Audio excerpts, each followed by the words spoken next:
pause and pick what you really want and what you really need. What you really, really need. I'm sorry. Yeah. I can't help it. It's inside a joke. Inside a joke right now. Okay. Okay. Happy Monday, everybody. Happy Monday. But I think it's important that we do pause and that we do stop to digest all of the pieces of these things so that we then know what to do with what we've learned. So that was good. Yeah. Okay. I love that. And I think that is really taking our time, and like I said, as a what emotional baggage, right? Because it's good we those conversations, but also just looking at ourselves and holding up that mirror and saying, what is that thing that I bring to the table from an emotional baggage standpoint? Because we all have something, whether we want to admit or not, because life is just full of trauma, and not everything traumatized you, but there are some things that you go, why do I show up this way in relationships? And then I think, my opinion, especially if you've gone through a serious marriage, a divorce, there's other things that you go, yeah, no, I don't know if I would do that again, or if I would do it again, these are the stipulations, and it looks different than when you were young and in love. Now you're like, I'm older, I'm more seasoned, I'm not sure if I could show up that way, and if I do, how do I remove this emotional baggage? So enough of me chit-chatting here. Let's go into, what is choosingtherapy.com talk about when it relates to emotional baggage, Lady Dawn? All right. Well, good segue.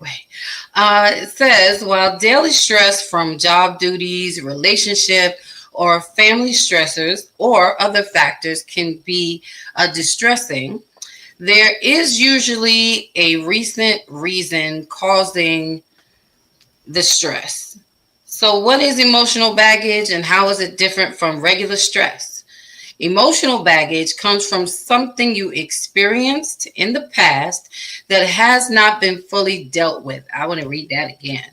Emotional baggage comes from something you experienced in the past that has not been fully dealt with, such as a breakup from last year or a history of childhood trauma.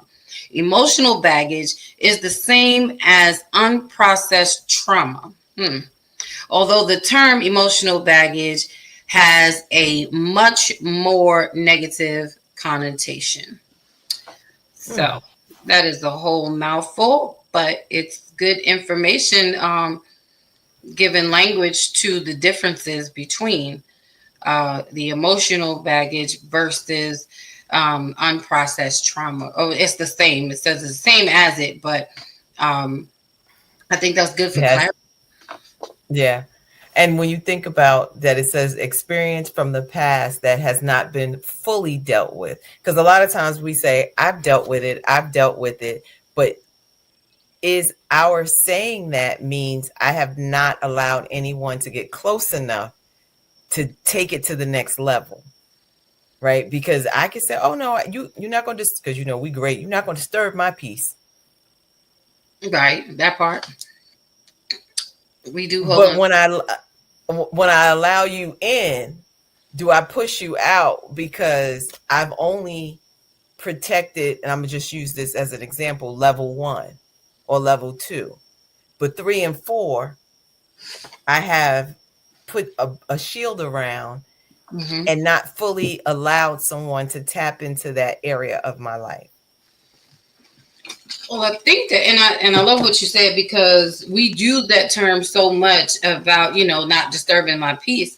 But in retrospect, or just giving thought, it dawns on me that actually our peace is already disturbed. It's already disturbed because because we haven't fully dealt with whatever it is that we've experienced. So is that really peace that we're having, or is it just a piece of peace or the beginning of peace? Because true peace, you won't have to. I feel like true peace, you won't have to protect so much. You won't be so guarded because peace is going to do what it does on its own, which is, and I don't hate to go, but go in Bible is, peace is going to be still. It's going to show up and do what it does and cause everything else, to fall in place or fall off. So, Mm. that's my thought. But I want to just go right there. You said something is going to fall in place or fall off. Is the issue sometimes with the emotional baggage? We don't want things to fall off. We want it to fall in place when we know it should fall off. Ma'am. Yeah. Because I think it gets down to the point of, or I feel, I'm not gonna say I think, I feel it gets down to the point of us being truthful with ourselves. Because the root of us not really getting to that place of, we don't want it to fall, we want it to fall in place, but not necessarily fall off, is because we don't want to get down to the truth of the matter with us. It takes a lot for us to admit this person hurt me, or I allowed this person to hurt me, or I chose to, like, I don't see red flags. I see a whole carnival, and I still choose, I choose to go to the carnival. I buy all the tickets for all the rides, and then it's not the trip that I expected. It's that piece of us that doesn't want to admit that we put ourselves in harm's way. So for me, I feel, y'all see, I had some coffee today, so I'm ready. I think the thing about that, I thought about, I just took the kids to a carnival not too long ago. And when you said buy the tickets, no, I bought the wristband so they can ride all day. It just made me think, like, we'd be like, nah, I don't want the tickets. Give me the whole wristband. So every time I could keep riding the same ride that's hurting me for free. You Right. know, and it's not going to cost nothing, but it is costing you something. It cost you to purchase that wristband that you knew was going to expire quicker or sooner than you. It's one thing when you already know this is not going to work, but I'm going to make it work, Right.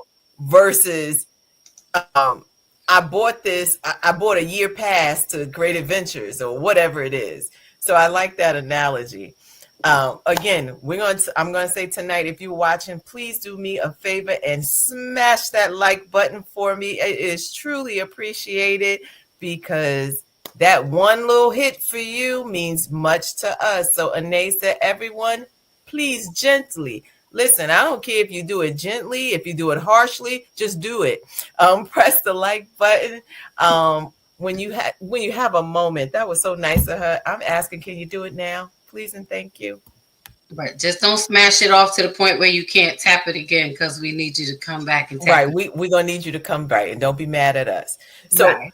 let's think about, so I thought about Von Eric, he said blessings all.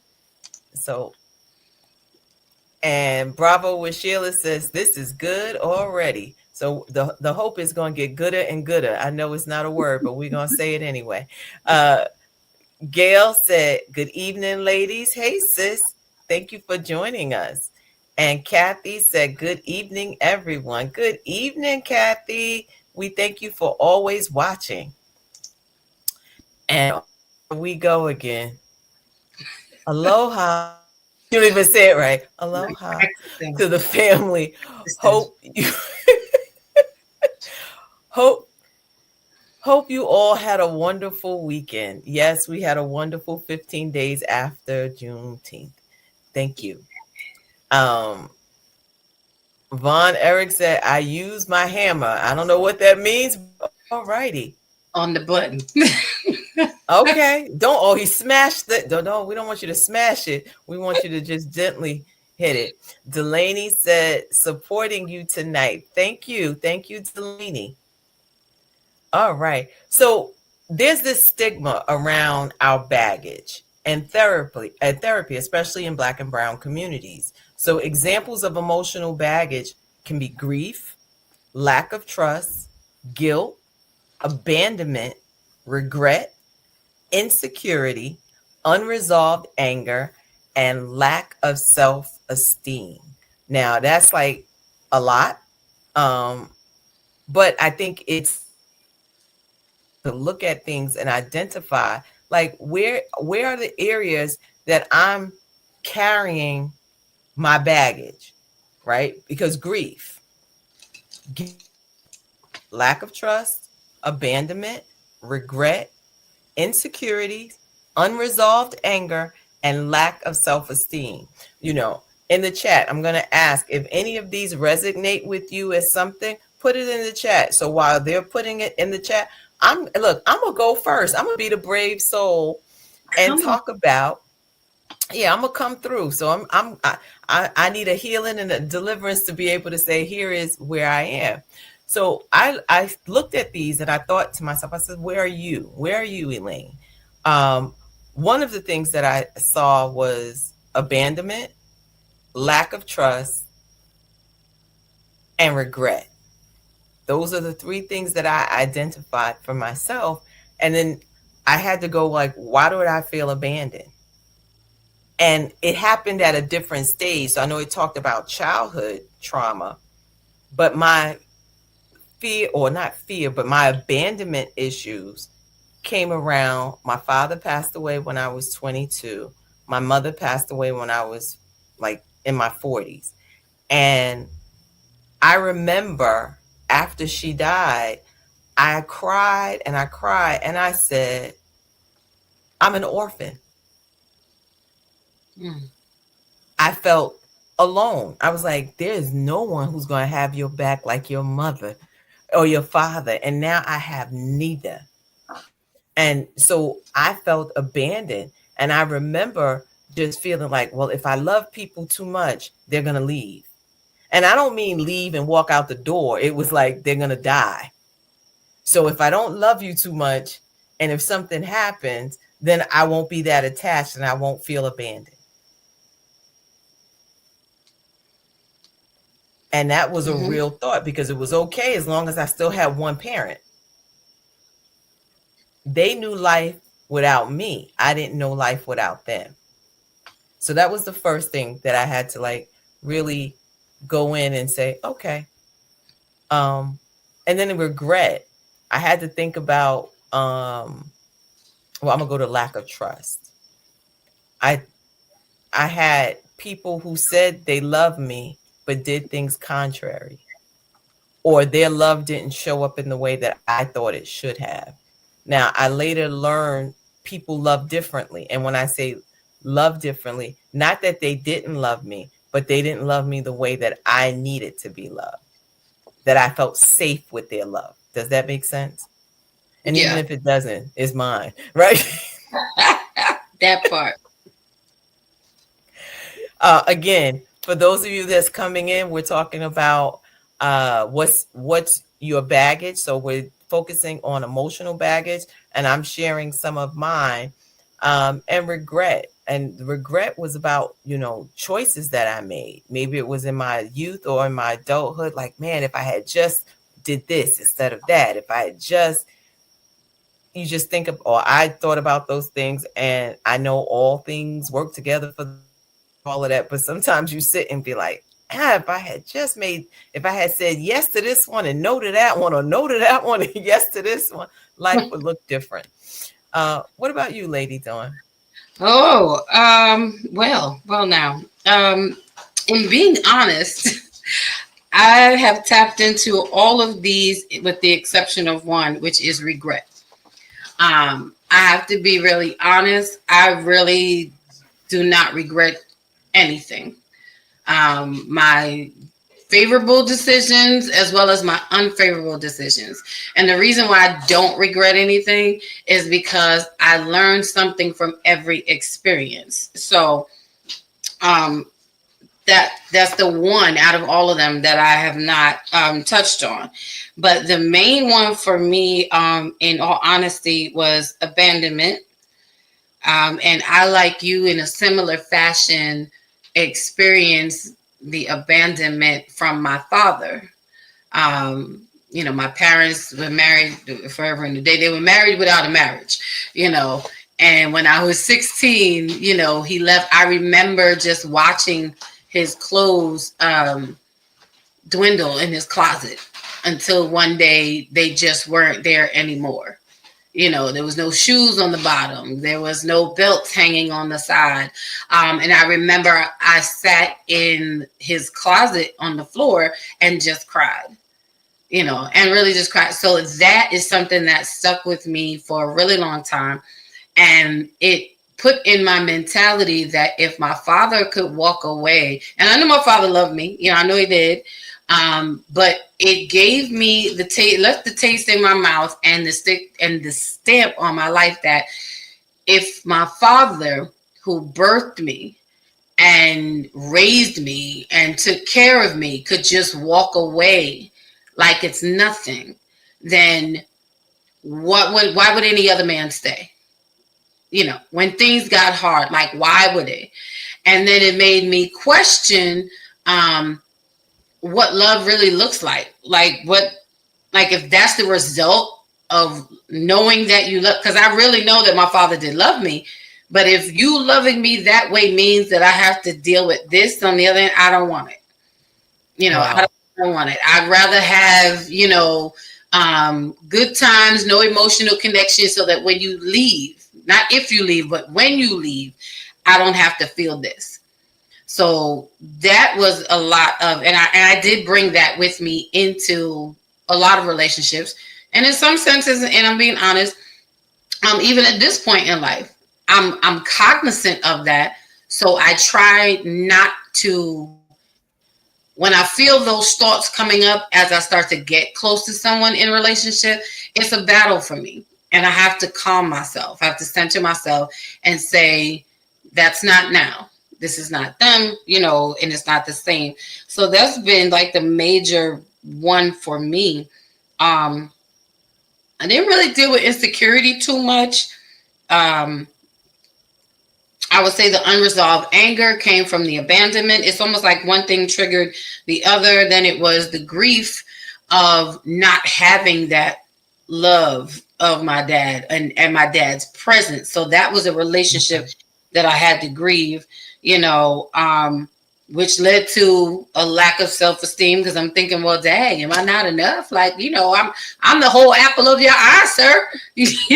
Like, what we doing? All of a sudden, you was cheering for me at my concerts when I'm singing, and now I can't even find your sock in the drawer. Like, what's happening? So, wow. Yeah, it's a lot. It's a lot. But, we work through it. So those are mine. Think we will drop the link if someone wants to come up. But if anyone in the chat wants to say, you know what, here's an area in which I'm dealing. I feel like this. If you can't call it out, then it's hard for you to heal in that area, because it said you can't heal what you conceal.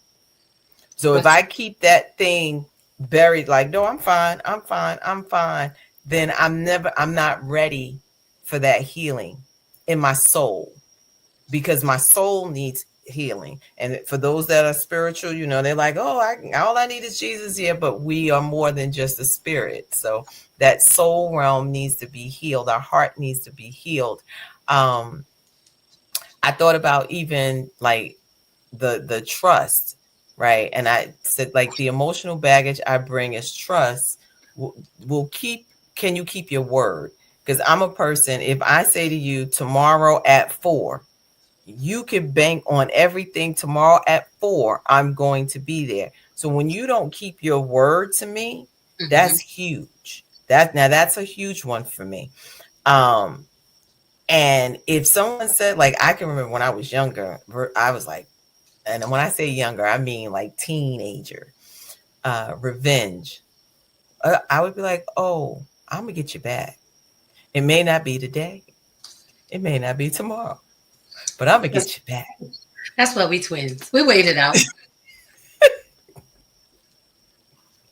And that was the old me, the younger version of me. Like when you would say, what would you tell your younger self? The older me doesn't want revenge.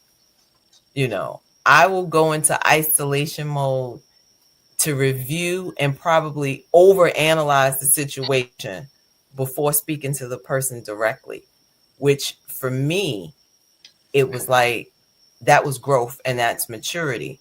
Um, where before everything was going up here and this brain was calculating when, how, and what the outcome is going to be and how much it's going to hurt as much as you hurt. It's the thing they make Lifetime movies about. That part. That part. But that was, like I said, that's the old version. And the Reformed. younger, yes, reformed, absolutely, because you hurt my heart. And that's the thing, is like our heart is caged. When we think about how the body is, it is caged, it's covered, and that's what we look for people to do, is to cover our hearts.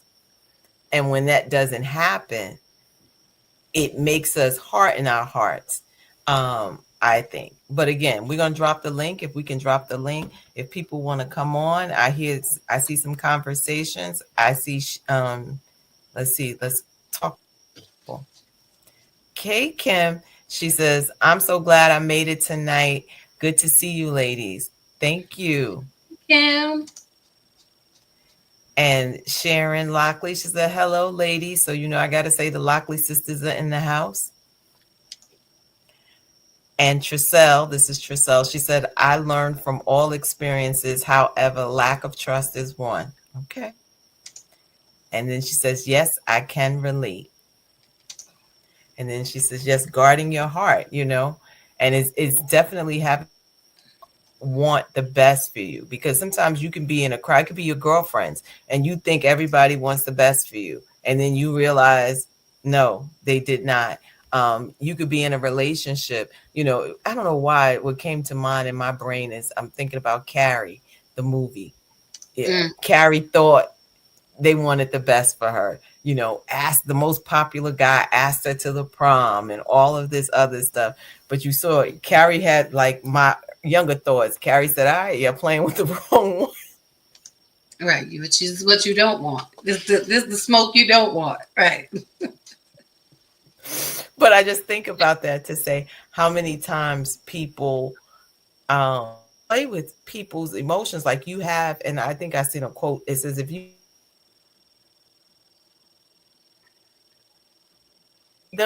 leave them be, because they were minding their business and you came in to interrupt their life with no intentions, but take up space.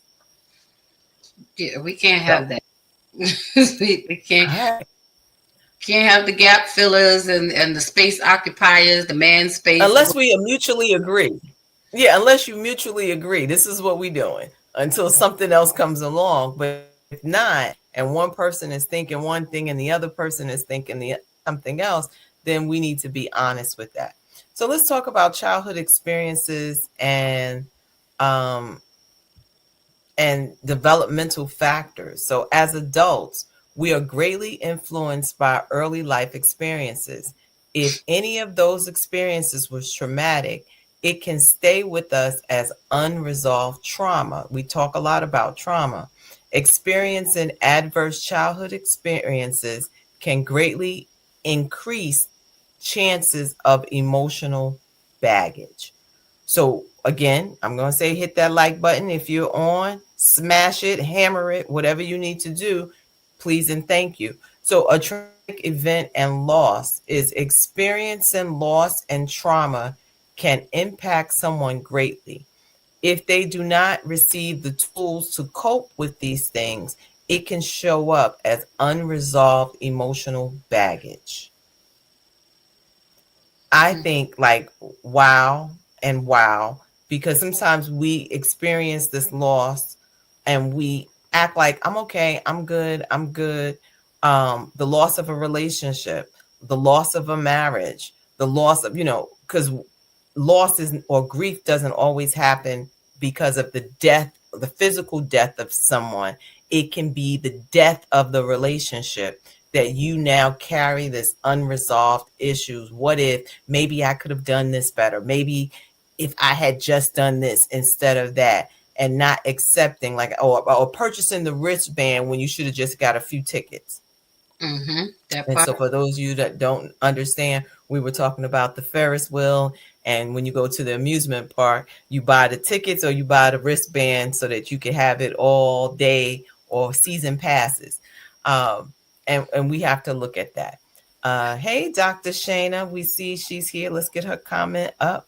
She says, Unveiling Grace became my therapy and honest journey of unpacking trauma and reclaiming peace. Losing my mom was the most painful experience I've ever felt and still feel daily. Writing helped me. Well, thank you. And I can definitely relate, because I said it's nothing like having the person that has known you all your life, and one day you don't have that person there, and being able to say, now, how do I love people? Because I don't know how. I remember dating when my dad died. The gentleman that I was dating at the time, I was so mean to him. And not because I didn't, at that time, I didn't love him. It was because I kept thinking, when you love people too much, they die. So if I'm mean to you, you won't die. Mm-hmm. But that was how I was resolving, instead of saying, I'm really hurt. Again, I didn't feel like, I didn't have the vocabulary then. I'm really hurt. I don't know how to process this, because it was the first time somebody that close had ever died. Right. And so I'm going to keep pushing you away so that if something happened to you, it won't hurt as much. That's the real So thing. this talks about painful breakup and romantic conflict. So this is where it's going to get gooder and gooder. Experiencing a painful breakup can lead to breakup grief. If you have not worked through this before starting a new relationship, I'm going to say it again. If you have not worked through this before starting a new relationship, you may end up bringing into your current relationship as emotional baggage. You will end up bringing it into your current relationship as emotional baggage. I think everyone on here can honestly say we have all gotten to a new relationship without unpacking the old stuff. I have. What about you, Lady Dawn? Oh, I certainly have done the rebound, relationships, experiences, encounters, all of the above, and then some, um, without pausing to reflect. My mentality was, oh well, it's already broken and it's on the floor, so um, well, I'm gonna go back. I'm gonna take it to the Come street. on. Y'all know me. I'm telling just say, here we go, right? They say it is in the street. Don't blame me. They say the best way to get over someone is to get under someone else, and that's what we do, a lot of times. Not even so much physically, but the way we get over what just happened to us is to get underneath the covering of someone else. I'm gonna find a replacement for the love that I just lost, for the feelings that I just lost, for Uh-oh, right. That's true. that. But these are the things, but it's the truth, and we operate in that so very often as our first response to what has happened, because we don't want to Mm. acknowledge that this happened, because again, that means I have to self-reflect. That means I have to sit in it, as Pastor Sheila says, and walk it out in shoe leather, and nobody wants to do that, because your feet, our feet are too fragile, but it's the only way that we learn how to experience. So yeah, I've done that, and I've been there. I'm reformed now, so I don't, because why Pastor Sheila said, when nothing changes, nothing changes. So I had to change. I had to change my responses. Bravo, what Sheila said. I lived that same experience, Dr. Elaine. Thank you for somebody, listen. This is the things that we do, and what we want to do on this show is saying, how do we change the behavior? Because when we're hurt, retaliate. I think about, Beyonce said it. to the left, right? Something happens. That was our Many Women theme song. I could get another you in a minute. But why would I want another you if I'm getting rid of you? Because we got the wristband to the park. That's what. I could get on a different ride in the same park. So I keep picking up the same person in a different name. All right. Dr. Shana says healing doesn't come from avoiding pain, but from honoring it. Illness, we find strength. In sorrow, we uncover truth. If I would like to get under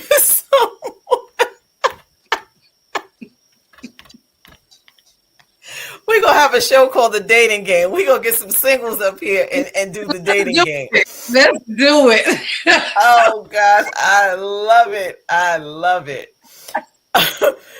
Kathy says, blessings to you, Vaughn.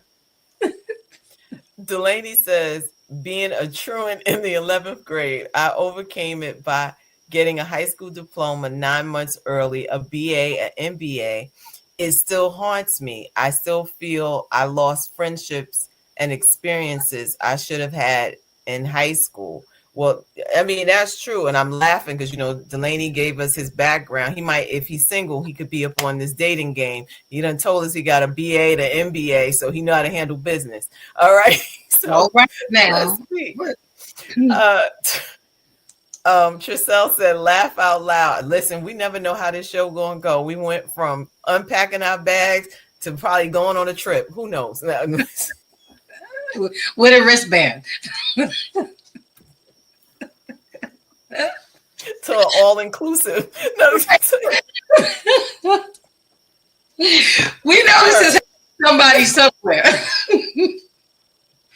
Laughter is good medicine. So we want to look at a clip. We want to be able to say, like, let's kind of look at how some things go in a relationship, or they can go when we talk about emotional. Asking these questions, how do you feel? She's like, I feel uncomfortable. I said, you know why? Because he's helping. We ask women, we ask for certain things, and we're really not ready for that.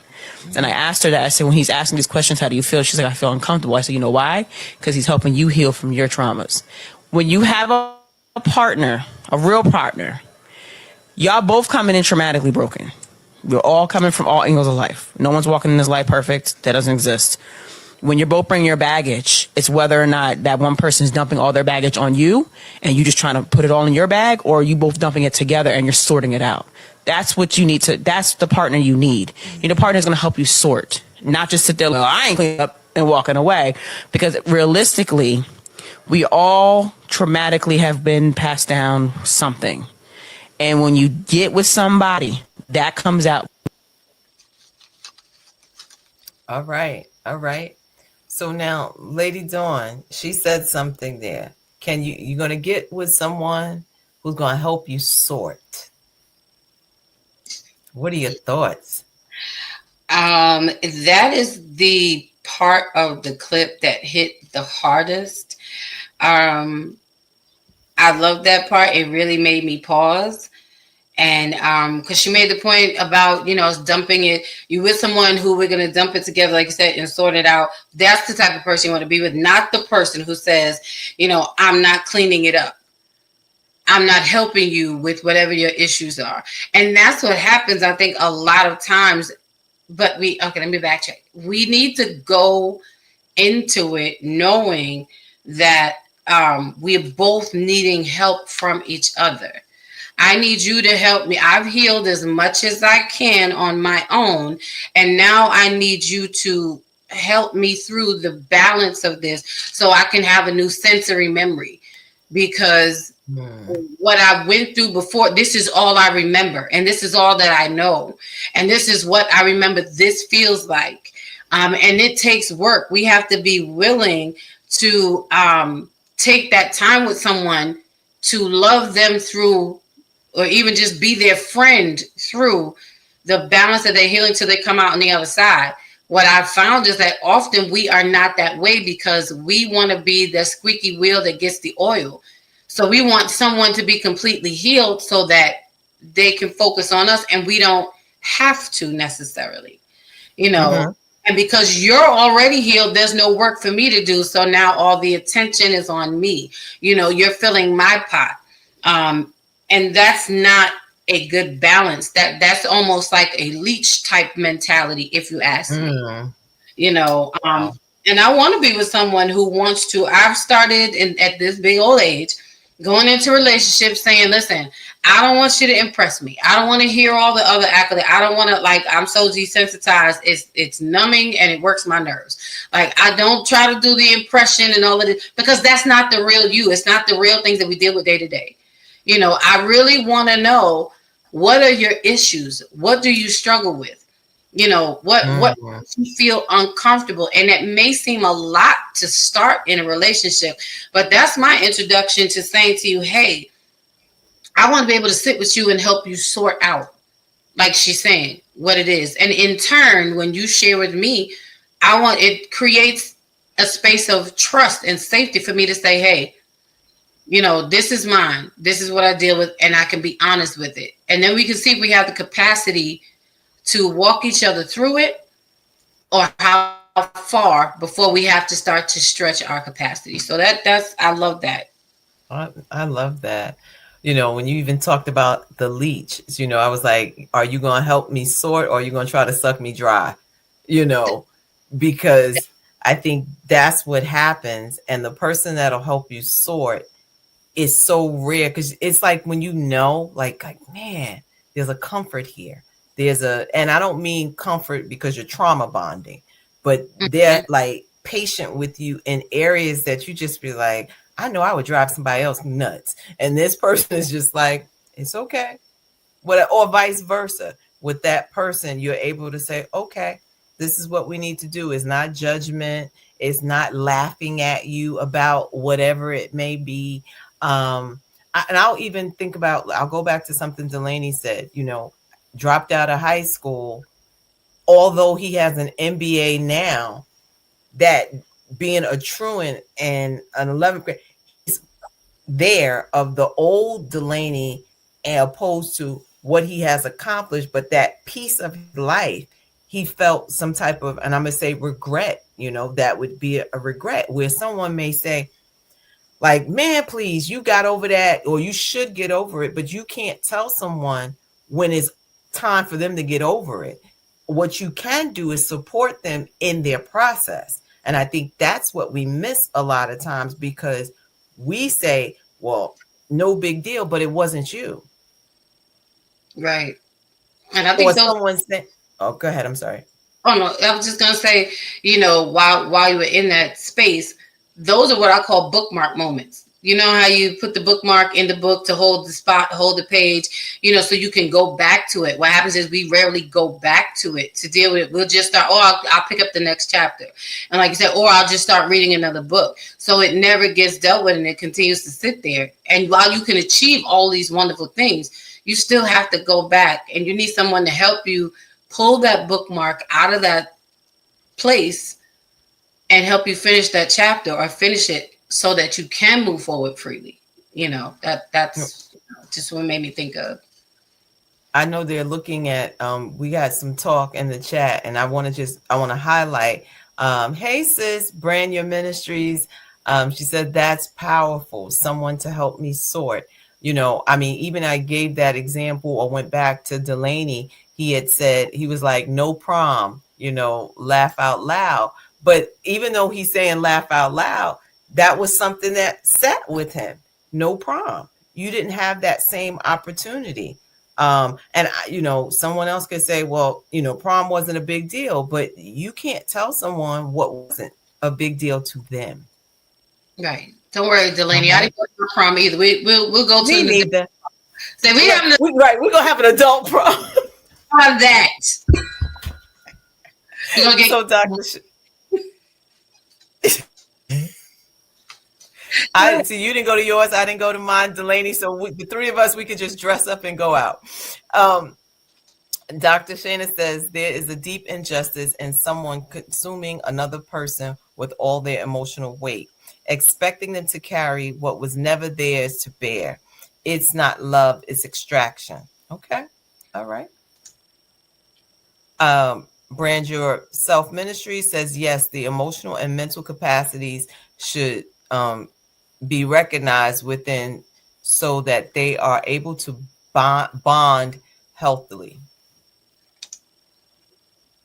And this is William Michael Barbie.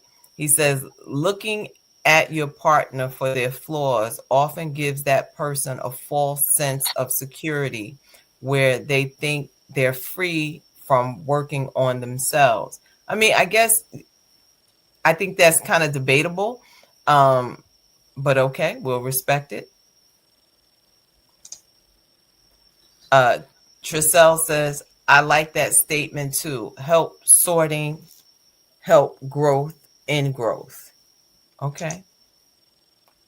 But working on themselves. Okay.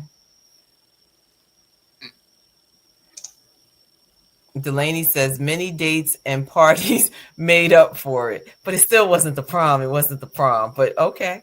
Oh, now you don't want to go to the prom with us? Is that what you're saying You now? don't want Okay. to go with us. That's all right. That's all right. Okay. We're gonna find another. We're gonna find another date. We'll be all right.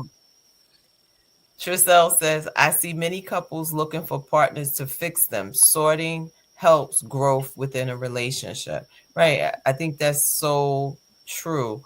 You know, it's not that in helping me sort, I'm not asking you to fix me. I'm helping you to say, you know, when you think about laundry, the whites go over here, the colors go over here, the medium. So you know exactly what am I looking for and how do I need to deal with it, opposed to just throwing it all in the laundry and then looking like this is a mess.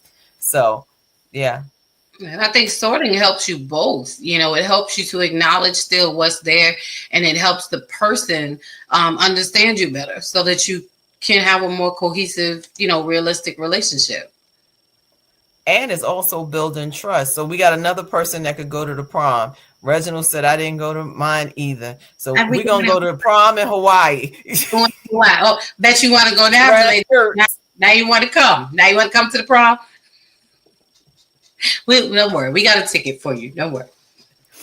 Kathy says, agree. We should work our issues out together, because what we just left behind with the other person should not be the beginning of our new relationship. Yeah.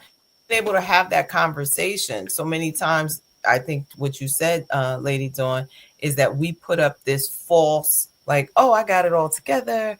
And then we start seeing cracks in the armor. And not that we already know that no one is perfect, but being able to say, you know what, these are some things that I struggle with, or this is an area that I need. So it may be something as simple as a person ignoring another person. And the person may say, I didn't ignore you on purpose, but that person has an issue with it. And if you're saying, well, if I call you, I don't need you to call me, but at least acknowledge a text and say, I'll call you back, or whatever it is. And opposed to going, yeah, I saw it and I get back to it. Like, no, you don't get to do that to me. Or I don't know, whatever it is, you don't get to do that. And understanding your partner and what looks like respect for them or disrespect for them. And is it something that I can handle or not? I think that's where we need to be honest. You okay, Lady Dawn B? I see you rocking. You had that mother rock on. I'm fine. Come on, drop it. For a moment, I was having an inner experience. This is free. It's freeing my soul. It's freeing. I see it.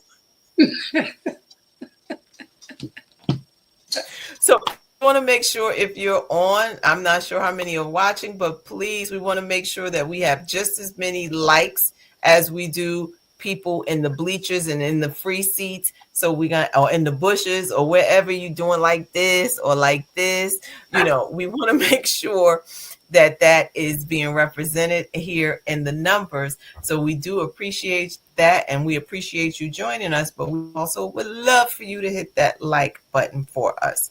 All right.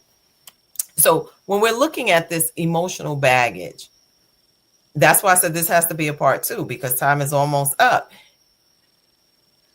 And we're looking from, where is it that I want to be? Because I think this is an inside job. I need to first recognize what it is that I'm carrying. And is this a carry-on, or does this stuff need to be checked? And then I'm going to pick it up once I land. I'm going to land into this new relationship. And now I got this luggage where you be like, I thought you was only staying for a week, but the bag is so big, it looks like I'm trying to move in. Mm-hmm. What are we carrying? How are we carrying it? Being honest with our potential partner, right? Or how long are we hiding it? How about that? Or trying to hide it before it That's either good. seeps out, stuff start falling out your bag. And you know how you try to roll, I learned the army rolls, right? You keep rolling how much stuff I can get in this bag. And you be like, oh no, it's just a little bag. And like, boom, how come you got 2 months of clothes in here? And it was a weekend bag because you learned how to pack well. Right. That part. So is it that guilt I need to recognize? Is it that lack of self-esteem? Is it that lack of trust? Is it I didn't feel seen, heard, or valued in maybe when I was a kid, maybe when I was an adult, maybe when I was in another relationship? No one listened to me. So I'm looking for everyone not to listen to me. Like, what does that look like? And how do we show up in these relationships? And I'm self, they say put the mirror to yourself. And how do you show up? And the way that you show up, how is it working for you? Is it helping, or is it hurting you because you weren't willing to address? So I was like, I'm gonna be the first partaker of the fruit and say, this is what makes me, this is how I feel. And this is the reason I feel this way.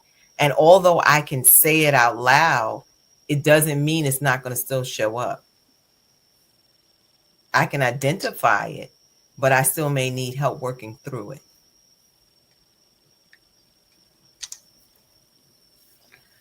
Now, when the preacher tell you, bravo, when Sheila said, that will preach, I learned how to pack well. So when you preach it, just send me the tithe. No.